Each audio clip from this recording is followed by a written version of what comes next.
Okay, we're back, and now we will go to the Planning Committee, chaired by Jack Weiss. Thank you, Gene. This afternoon we have one item on our agenda. It's the update to the city's comprehensive plan, which we haven't heard for a few months. And also, just as a note, serving on the committee with me is Terry Borneman and Dan Hamill. And I will turn it over to Greg. Members of the council, good afternoon. I'm Greg Ockett from the Planning Department. With me is Senior Planner Lisa Poole. We just have a brief update for you this afternoon. As you know, the staff has been working for some time on the update to the comprehensive plan. This is a state-mandated update that we have to have finished by next summer. Again, this is, and I say this every time I talk to anybody about this, this is an update, not a redo.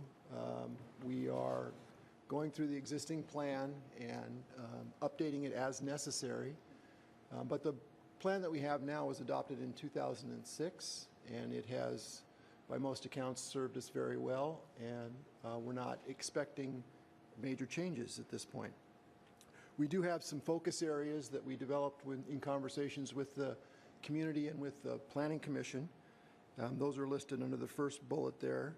Housing affordability and choice, urban villages, health, sustainability, and innovation. So those are the subjects or the major topics that we're looking through each chapter. It's the lens through which we are viewing each chapter, because those are areas that we found people are particularly interested in, and they're also areas where the plan could use some beefing up.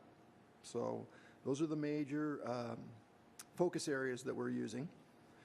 We've had a number of opportunities for engagement by the public, and those are listed in the third bullet, and you'll note that I skipped the second one. I'll come back to that. Opportunities have included an online survey, two open houses, our community engagement website, which is engagecob.org, individual and group meetings, MNAC meetings, and meetings with the Planning Commission. We're going to address the changes in state law that have occurred since 2006. Notably, those include policies related to airport compatibility and also planning approaches that increase physical activity. We intend on adding the Council's legacies and strategic commitments. Those were adopted in 2009, and they really set out the priorities for the Council. And they're really well done, and they're very short, which the Mayor appreciates. Clean, safe drinking water, healthy environment, vibrant, sustainable economy, sense of place, safe and prepared community, mobility and connectivity options, access to quality of life amenities, quality responsive city services, and equity and social justice. These are really good, and we'll be adding those to the plan. Some of them are already covered, but they may be covered by a number of goals and policies. This does a really good job of boiling it down. Speaking of boiling it down, the plan will have a new format. We're using the recently adopted, or I guess a couple of years ago now, recently adopted economic development chapter is sort of the model for the other chapters. The economic development chapter is 12 pages long. And we are intent on making the plan more readable, more concise, more clear. The current land use chapter in the plan is about 50 or so pages, and the draft land use chapter that we're working on is about half that size. So we're hoping that this plan will be much more readable and easy to use and clear than wading through about 300 pages or more of comp plan. We're refining the goals and policies with that in mind as well. Perhaps the most interesting and challenging issue that we're dealing with right now are the population issue. Staff and the County Planning Commission over the last few months, I think it was in November, that the County Planning Commission took a preliminary vote to recommend the high population growth forecast for Bellingham, and also to revise our UGA boundary to include the Kitech property and the South U Street property. This was after we presented all of the information that we developed and presented to you about the costs of of serving those areas, the fact that the high population growth forecast is probably higher than what it would reasonably expect. But we didn't have much success with the County Planning Commission. It wasn't even a close vote. So I don't expect, although they haven't finalized that recommendation, I don't expect that that's going to change. So we'll focus our efforts early next year with the County Council, and hopefully we'll get a better response there, more consideration of our recommendations and the reasons for those recommendations and the extensive process that we went through to develop those recommendations.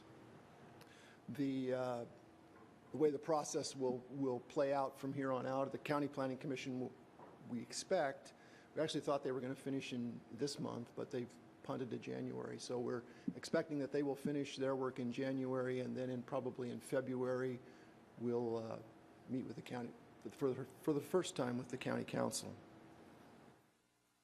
With respect to our plan, the Planning Commission is going to begin reviewing the chapters in January, and we expect, again, that's going to take probably 3 months, and then it will come to you folks for final review in the spring, with adoption by summer of next year, as I said. Work's going well. We expect that this is going to be a very good plan, but a continuation of the policy basis that we've set over the years. With that, I will be happy to answer any questions or take comments. Thank you, Greg. Dan. Thanks, Greg. What happens if the Whatcom County Council chooses to adopt the recommendation of the County Planning Commission? Where does that leave us then? Well, we'll have options at that point. We can, some of the options include we can revise our plans to be consistent with theirs. We could appeal that decision and go to the hearings board and see if we can't come to some resolution. But we're hoping it won't come to that, quite frankly. Dan? And then what is our timeline? My understanding was the date here under your second bullet point, the June 30th, 2016 was the final deadline. Is that correct? Yes. Okay. All right. Yes. And we're hoping like I said, when we meet with the County Council in February, we're hoping to get sort of a read from them on where they are. It may not be the final decision, because the final decision probably won't come until the county adopts their plan in the summertime as well. But we'd like to get a read from them which direction they're headed, so that we can either revise our plans to be consistent with theirs or figure out another strategy to use. Thanks, Greg. Dan? This is a pretty minor question. Your fifth bullet point, changes in state law related to airport compatibility. I'm just wondering if you can expand on what that... Yeah, that was added to the Growth Management Act. We just have to take a look at our zoning and land use around the airport to make sure that we're not allowing uses that would conflict with the operation of the airport. So we don't want to be allowing tall buildings or industries that would put out smoke or fumes or anything that would interfere with the operation of the airport. Thank you. I think one of the side issues about the airport compatibility had to do with, I mean, the Port of Bellingham has their own master plan about what the impacts would be within a certain radius of their impact zones. I think the state law is allowing us to be able to expand that impact around that impact zone if we wish. If we choose. Yeah. Is that discussion being discussed in staff? Yes, we're looking at that. Okay.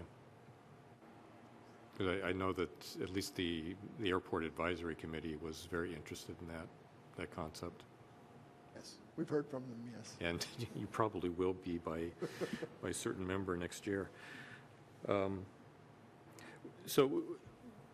My question to you is back to the population issue. You wrote a pretty good one-page letter to the county. Was that to the county council or to the County Planning Commission? To the commission itself, okay, because you knew that they were going to reconsider their previous straw vote. No, we were hoping that they were going to reconsider.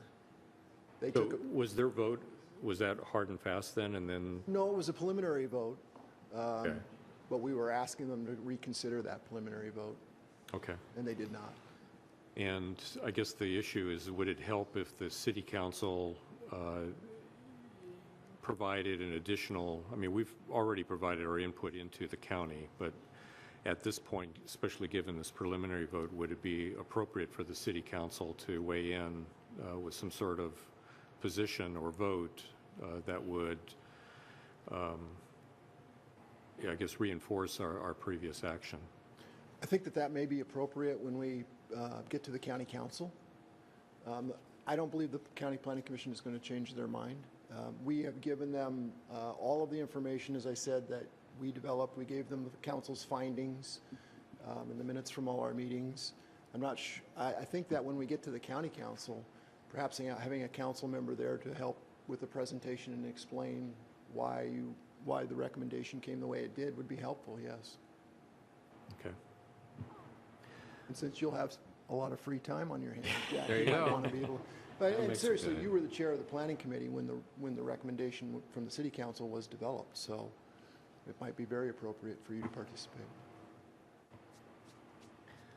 All right, we'll see what happens there. Michael? Thank you. Yeah, our deadline is June 30th, and it looks like you're currently scheduled to be before the Planning Commission in February, March, April. I'm sensitive to having a rushed or truncated decision-making process for the council. Are you pretty confident that we can start seeing this by May, so we're not so rushed? Yes. Okay, Yes. that'd be nice. And Gene will be happy to hear that we're not planning to have 25 work sessions. We will focus you on the changes to the plan and the policy changes to the plan. There won't be that many. So yes, we think you'll be able to work your way through it fairly quickly. Okay, because maybe not, but it'd be nice to be able to amend without rush. Does the county have a deadline then for themselves to adopt their comp plan? If we're June, and what are they, at the end of the year? No, they're the same June deadline. And they need to then incorporate all of the different cities Yes. at that same time? Yes. Okay. Same time in June. Yes. Okay. Any other questions for Greg and Lisa? No? Okay, well, thank you. And we'll report a little bit of this out tonight. End of committee. We'll take a minute break.